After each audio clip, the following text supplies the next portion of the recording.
istighfar itu adalah amalan yang sangat dahsyat, dicintai oleh Allah. Timbangan pahala juga sangat besar dan berat. Dan ini bisa membuat kita menjadi orang yang dicintai oleh Allah Subhanahu wa taala.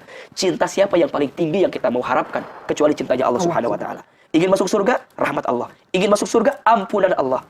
Maka yang harus paling banyak kita minta kepada Allah apa? Minta ampun. Apa sih kita harus senantiasa beristighfar? Ya, jawabannya karena kita banyak dosa. Jadi istighfar itu kalimat ringan, tapi pahalanya luar biasa. Ya, dalam istighfar ada permohonan ampunan kita kepada Allah Subhanahu wa taala. Barang siapa yang mengucapkan kalimat istighfar, maka hakikatnya dia sedang minta dua hal kepada Allah. Dua hal. Yang pertama, dia minta kepada Allah agar diampuni dosa-dosanya dan ditutup aibnya. Dan yang kedua, dia juga meminta kepada Allah agar dibimbing di waktu yang akan datang agar tidak melakukan dosa yang sama seperti yang kemarin. Jadi dalam kalimat istighfar itu ada dua tuh. Yang kemarin dan yang ke depan. Kemarinnya kita minta agar Allah ampuni dosa kita. Dan yang kedua, agar kita dibimbing ke depan gak berbuat dosa itu lagi. Maka orang yang biasa istighfar adalah orang yang tentu akan mendapatkan keutamaan dalam hidupnya. Dan kenapa kita harus beristighfar? Karena kita banyak dosa, kita banyak salah. Al-insanu mahallu khata' wa nisyan. Manusia ini tempatnya salah, tempatnya lupa. Maka tidak ada kata yang pantas dia ucapkan dalam hidupnya kecuali memperbanyak istighfar. Saya teringat dengan ada salah seorang tabi'in. Satu kali dia itu ditanya oleh seseorang, kenapa aku lihat engkau suka baca dua kalimat, Alhamdulillah dan Astagfirullah. Kaget, jadi kemana-mana dia tuh bacanya Alhamdulillah, Astagfirullah, Alhamdulillah, Astagfirullah, Alhamdulillah, Astagfirullah. Kenapa?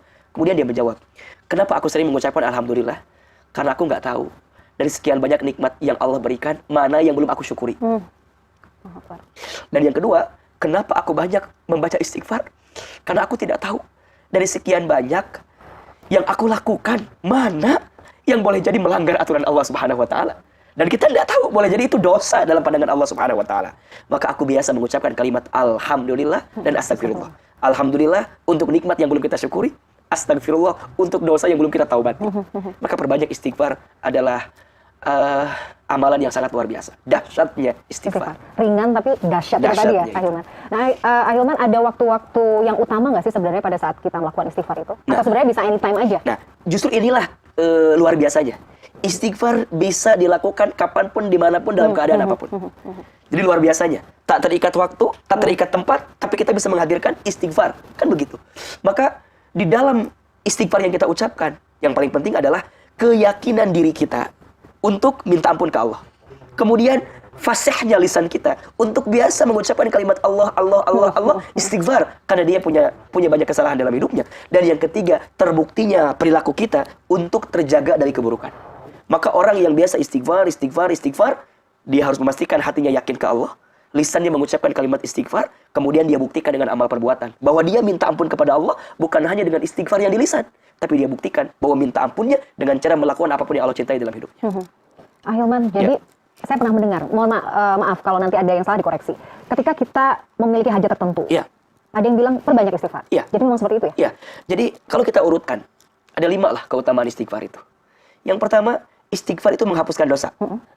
Makin banyak istighfar, makin Allah ampuni dosa-dosa kita. Maka yang paling ringan untuk minta ampun adalah istighfar. Baginda Nabi tidak pernah kurang dari 100 kali beristighfar setiap hari. Minimal itu ya? Minimal. Ya, maka kita bukan Nabi, kita bukan Rasul. Amal kita sedikit, dosa kita banyak, maka harusnya lebih banyak daripada istighfarnya baginda Nabi SAW.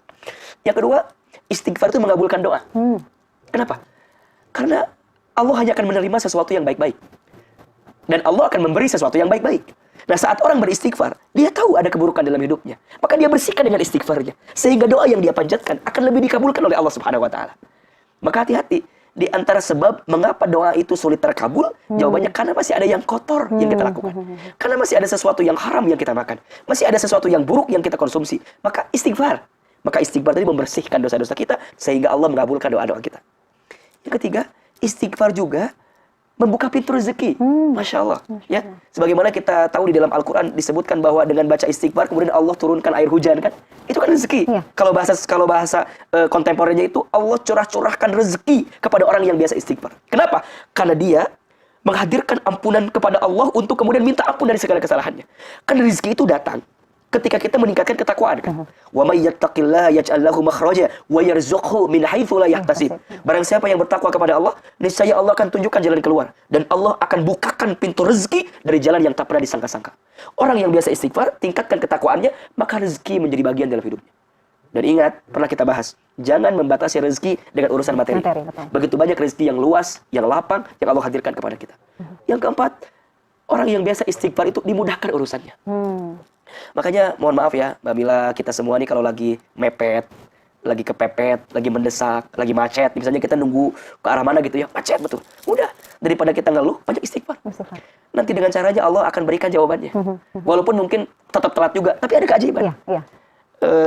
Ya kadang ya, keterlambatanmu pada satu hal, itu adalah cara Allah menyelamatkanmu pada satu hal yang lain. Nah maka, jangan sampai udah mah terlambat, udah mah gak pakai istighfar. Jadi gak dapat dua-duanya. Karena emosi, iya kan, di jalan. Di jalan misalnya. Maka sayang. Maka istighfar itu memudahkan urusan kita. Orang kalau pengen, ya saya pengalaman ya, Mbak Mila gitu. Banyak dalam hidup saya, dengan izin Allah ditolong lah. Salah satunya dengan amalan istighfar. Saya masih ingat orang tua saya bilang, nah kalau kamu sedang ikut tes ini, sedang ujian ini, berbanyak istighfar. Saya masih ingat ketika dulu seleksi exchange students misalnya, keluar gitu ya. Saya tuh tahu diri, bahasa Inggris saya tuh salah paham ya. Nyebutinnya salah, yang penting orang paham gitu ya. Tapi dengan izin Allah, kemudian Allah malah berikan ya kesempatan untuk lolos dan kemudian berangkat ke sana gitu. Kalau ditanya, apa rahasianya, apa amalannya? Saya teringat nasihat orang tua saya, berbanyak istighfar. Astagfirullah, astagfirullah, astagfirullah. Nah makanya, nanti yang kelima, istighfar itu bisa menjauhkan kita dari bala musibah. Orang yang biasa istighfar, maka Allah jaga hidupnya. Orang yang biasa istighfar, maka Allah hantarkan kebaikan untuknya. Ada 5, ya. Nanti kita kupas lebih dalam lagi ya. Baik. Seperti apa keutamaan. Sudah paham ya kita harus Hilman. Kalau misalnya ada orang yang memang rajin zikir, salah satunya istighfar gitu ya. Tapi ya kok gitu ya, misalnya masih menggunjing orang, masih suka ngejudge orang, masih melakukan hal yang sebenarnya kita anggap juga belum baik begitu. Itu gimana ya? Diterima nggak istighfarnya? Iya, ya harusnya nggak begitulah ya, harusnya. Karena lisan yang biasa berzikir itu akan mengantarkan lisannya terjaga dari keburukan. Berarti, mohon maaf, jika ada orang yang terlihatnya sudah berzikir misalnya, tapi masih melakukan sesuatu yang tidak baik, berarti ada yang belum sempurna. Boleh jadi belum dihayati, belum direnungi, belum dipahami gitu ya. Hanya lip sync kalau bahasa kita, ya.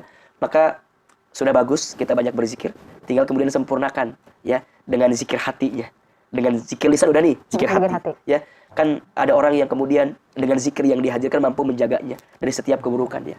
Dan itu yang kemudian menjadi keutamaan dalam salat ya. Innas sholata tanha 'anil fahsya'i wal munkar. Sesungguhnya salat bisa mencegah perbuatan keji dan mungkar. Dan adapun zikir, ala bi dzikrillah tatmainnul qulub. Ingatlah dengan berzikir kepada Allah hatimu akan tenang. Nah sekarang bagaimana mungkin orang bisa tenang kalau masih menggunjing, masih julid, masih gibah dan segala macamnya, nauzubillah min dzalik. Harusnya sih tidak, ya. Mudah-mudahan ini jadi bahan evaluasi kita bersama juga. Makanya ketika kita bicara ya, kan kudu hati-hati ya. Nah, salah satu pembicaraan yang bagus itu apa? Ya zikir. Karena biasanya nih kalau kita lagi waktu senggang, nggak ada kerjaan, kan pasti ujungnya nih kalau kita lupa ke Allah, ngomongin orang. Mohon maaf kalau sekarang kan scroll sesuatu yang mohon maaf, nyelip yang kurang-kurang baik kan, jadi sia-sia. Lebih baik di saat waktu senggang itu perbanyak zikir, isi dengan zikir. Kolbu yang terisi dengan zikir akan tenang. Lisan yang biasa berzikir akan tenang. Pikiran yang biasa diisi dengan zikir akan tenang.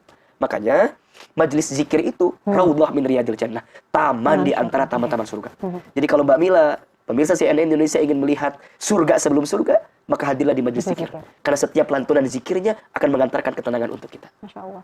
Nah bagi orang yang selalu mengamalkan zikir itu pahalanya juga luar biasa. Luar biasa, luar biasa. Ya tentu orang akan dimudahkan mendapatkan banyak kebaikan karena zikirnya. Makanya kata guru saya dulu ya, kalau kamu punya hajat, ya perbanyak zikir. Salah satunya apa? Astagfirullahaladzim, istighfar. Ada seseorang yang mungkin mohon maaf sekarang sedang bisnis, sedang usaha, ingin dimudahkan usaha bisnisnya ya. Ya tentu niatkan itu semua karena Allah ya. Nah wasilahnya banyakin istighfar. Ada rumah tangga yang boleh jadi mohon maaf sedang punya persoalan ya. Atau barangkali ada rumah tangga yang berharap dikaruniai putra-putri dan masih harus menunggu. Maka salah satu amalannya adalah perbanyak istighfar. Kalau ada teman saya nih yang masih sendiri dan berharap segera ketemu jodohnya, maka salah satu amalannya adalah perbanyak istighfar. Karena boleh jadi yang menghambat banyaknya kebaikan gak datang ke kita karena apa? Karena dosa yang kita lakukan. Makanya tidak ada satupun musibah yang menimpa kita kecuali disebabkan oleh ulah tangan perbuatan kita. Ya. Wa ma asabakum min musibatin fabima kasabat aydikum wa ya'fu an katsir. Dan apa-apa musibah yang menimpa kamu itu disebabkan karena ulah tangan perbuatan kamu. Wa ya'fu an katsir. Dan Allah sedang memaafkan banyak kesalahanmu. Bagaimana cara minta maafnya? Istighfar, minta ampun. Nabi Adam alaihissalam, satu kali beliau itu kan diceritakan beliau itu diusir dari surga ya. Karena ada satu perbuatan yang membuat Allah itu jadi murka. Kemudian Nabi Adam tidak menyalahkan keadaan, tapi Nabi Adam mengingat kesalahan yang pernah dia lakukan. Sampai Nabi Adam berdoa kepada Allah, Rabbana dzalamna anfusana wa illam taghfir lana wa tarhamna lanakunanna minal khasirin. Berarti kan minta ampun atas setiap dosa yang dilakukan. Nabi Yunus alaihissalam, ketika Nabi Yunus di lockdown di perutnya ikan paus gitu kalau bahasa kita. Nabi Yunus waktu itu tidak menyalahkan keadaan, tapi beliau hanya meminta kepada Allah, menyesal dengan dosa yang pernah dia lakukan. Istighfar kan? La ilaha illa anta subhanaka inni kuntu minadz dzalimin. Jadi Masya Allah, istighfar itu adalah amalan yang sangat dahsyat, dicintai oleh Allah. Timbangan pahala juga sangat besar dan berat, dan ini bisa membuat kita menjadi orang yang dicintai oleh Allah Subhanahu wa taala. Cinta siapa yang paling tinggi yang kita mau harapkan kecuali cintanya Allah Subhanahu wa taala? Ingin masuk surga? Rahmat Allah. Ingin masuk surga? Ampunan Allah. Maka yang harus paling banyak kita minta kepada Allah apa? Minta ampun. Kita kadang suka lupa. Banyak minta A, minta B, minta C, minta urusan dunia, tapi kita lupa minta ampun kepada Allah. Maka perhatikan surat Al-Baqarah ayat paling terakhir tuh. La yukallifullahu nafsan illa wus'aha. Laha ma kasabat wa 'alaiha ma iktasabat. Itu berkali-kali kan kita minta kepada Allah tuh. Rabbana la tu'akhidna in nasina aw akhtana. Rabbana wa la tahmil 'alaina isran kama hamaltahu 'alal ladzina min qablina. Rabbana wa la tuhammilna ma la taqata lana bih. Wa'fu anna waghfir lana warhamna anta maulana fansurna 'alal qaumil kafirin. Allah, ketika Allah mengujimu, Allah ingin menghapuskan dosa-dosamu. Dan cara engkau minta ampun kepada Allah, perbanyak baca istighfar. Masya Allah. Dahsyat ya? Dahsyat, luar biasa. Ahilman, Iya. bacaan zikir ini kan banyak ya. Mana ya, kalau kita harus sandingkan gitu ya, Iya. atau kita harus urutkan Iya. gitu. Istighfar ini harus disandingkan dengan yang mana? Atau semuanya aja? Iya. Bisa kita sandingkan dengan semuanya, ya. Memang kalau kita bicara afdhalul zikri fa'lam annahu la ilaha illallah. Kemudian boleh kita sempurnakan tasbih, tahmid, tahlil, takbir. Subhanallah, walhamdulillah, wala ilaha illallah, wallahu akbar. Dan yang menyempurnakannya istighfar, astagfirullah. Jadi kalau kita bedah tasbih, tahmid, tahlil, takbir, maka istighfar.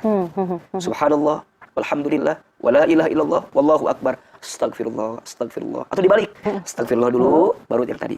Insya Allah itu menghadirkan kesempurnaan dalam zikir kita. Ini pertanyaan dari saya. Ya. Ahilman, kedua orang tua saya memang qadarullah sudah nggak ada. Saya pernah baca juga salah satu yang juga bisa meringankan kedua orang tua ya, atau bahkan bisa mengangkat derajat ke kedua orang tua yang sudah wafat, adalah memperbanyak istighfar untuk orang tua ya. Betul. Sebegitu dahsyatnya ya ternyata. Salah satu yang dirindukan oleh orang tua di alam kubur adalah doa dari anaknya, wabil khusus istighfar dari anaknya yang diniatkan untuk orang tuanya. Makanya satu kali dikisahkan ada seseorang yang sudah di alam kubur. Kemudian dia tuh kaget. Kenapa siksa kuburnya ringan? Bahkan hilang gitu. Dia bertanya, kenapa siksa kuburku hilang? Atau kenapa siksa kuburku ringan saat ini? Apa jawaban malaikat waktu itu? Bagaimana mungkin aku menyiksamu? Sedangkan aku melihat anak-anakmu membacakan istighfar untukmu. Jadi ternyata bacaan istighfar seorang anak bagi orang tua yang telah wafat itu akan meringankan siksa kubur bagi orang tuanya. Makanya perhatikan doa orang tua itu apa? Rabbighfirli wali walidayya kan? Jadi bukan hanya dosaku, tapi ya Allah ampuni dosa orang tuaku. Rabbighfirli wali walidayya warhamhuma kama rabbayani shaghira. Jadi bukan hanya kita yang minta ampun, tapi ya Allah ampuni dosa orang tuaku. Boleh jadi mohon maaf ya, mohon maaf. Kadang ada yang begini bicaranya. Ustaz, orang tua saya itu ibadahnya kurang. Ustaz, orang tua saya itu ilmunya kurang. Saya bilang istighfar. Boleh jadi orang tuamu ibadahnya kurang karena dulu sibuk ngurusin kamu. Sibuk membesarkan dirimu. Dia tidak punya waktu belajar. Dia tidak ada waktu menuntut ilmu. Karena semua tenaganya buat ngurusin kamu. Maka seorang anak tidak boleh menyalahkan orang tua, apalagi sudah wafat. Kirimkan istighfar bagi orang tua kita. Insya Allah itu amalan yang sangat dirindukan oleh orang tua di alam kubur. Mudah-mudahan ya Mbak Mila, saya juga sudah ditinggal orang tua. Semoga Allah lapangkan alam kubur orang tua kita semua. Amin, ya Rabbal Alamin. Saya jadi terharu kalau bicara soal orang tua itu, apalagi sudah wafat itu, Masya Allah ya. Ahilman, jadi bagi yang sudah kehilangan orang tua, kita masih bisa melakukan banyak hal ya. Salah satunya istighfar tadi ya, Ahilman. Mudah-mudahan Allah selalu mudahkan kita untuk melisankan istighfar. Amin. Di antara amalan istimewa yang harus banyak kita hadirkan, salah satunya adalah memperbanyak baca istighfar. Astaghfirullah atau astagfirullahaladzim. Istighfar kalimat yang boleh jadi terkesan atau terasa sederhana, tapi punya makna yang luar biasa. Kenapa? Karena dalam istighfar itu ada kandungan yang bermakna luar biasa.